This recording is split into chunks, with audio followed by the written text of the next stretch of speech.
ጫካ ውስጥ ሆና ፎቶ በምታነሳበት ጊዜ ፎቶ ላይ አስፈሪ ነገር እንዳለም ትመለከታለች። በጣም ትደነግጣለች። ምክንያቱም ቀና ብላ በምታይበት ጊዜ በአካል የሚታይ ምንም ነገር አልነበረም። ለሁለተኛ ጊዜ ፎቶውን ታነሳለች። አሁንም በምታይበት ጊዜ ላይ ያ ነገር በሌላኛው አቅጣጫ ሆኖ እንዳለም ትመለከታለች። አሁንም ደንገጥ ትላለች። ምክንያቱም በአካል የሚታየት ምንም ነገር የለም። አሁንም ለሶስተኛ ጊዜ የመጨረሻ ትልና ፎቶውን ታነሳዋለች። ያ ነገር ወደ እሷ በጣም እንደቀረበ በምታይበትም ጊዜ በጣም ድንጋጤና ፍርሃት ውስጥ ትገባለች። ይህ ብቻም አይደለም፣ ያላትን እቃዎች በሙሉ መሰብሰቧንም ትጀምራለች። ከዚህ ቦታ ለማምለጥ ያላት አማራጭ ያ ብቻ እንደሆነ በመረዳት እቃዎቿን በሙሉ ከሰበሰበች በኋላ ከዛ ቦታ ላይ ወደ ኋላ ትሸሻለች። ዛፉ ስርም ትሆናለች። ከሆነችም በኋላ አሁንም ካሜራዋን አንስታ በምታነሳበት ጊዜ አሁንም ፎቶውን ስታየው ጊዜ ያ ነገር በዛ በኩልም ሆኖ እየተከተላት እንደሆነም ይገባታል። በዚህም ምክንያት ነው ለጓደኛዋ የደወለችላት።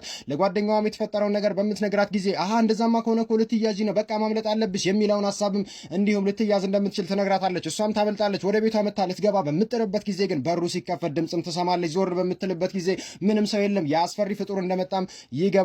ከዚህም በኋላ ነው ወደ ቤቷም የገባችው። ወደ ቤቷ ከገባችም በኋላ ደግሞ ልክ ጓደኛዋ እንደነገረቻት ከብፌ ውስጥ ጨው ታወጣለች። ጨውንም ካወጣች በኋላ በዚህ መልኩ የሚገቡበት ቦታ ላይ ሁሉ ታደርጋለች። ምክንያቱም ይህን ጨው ስለሚፈሩት እንደማይገቡም እርግጠኛ ትሆናለች። አድርጋ ሳትጨርስ ግን በሩ ይንኳኳበታል። በጣም ትደነግጣለች። በሩ ጋም ትደርሳለች። ያንን ጨውም ታደርገዋለች።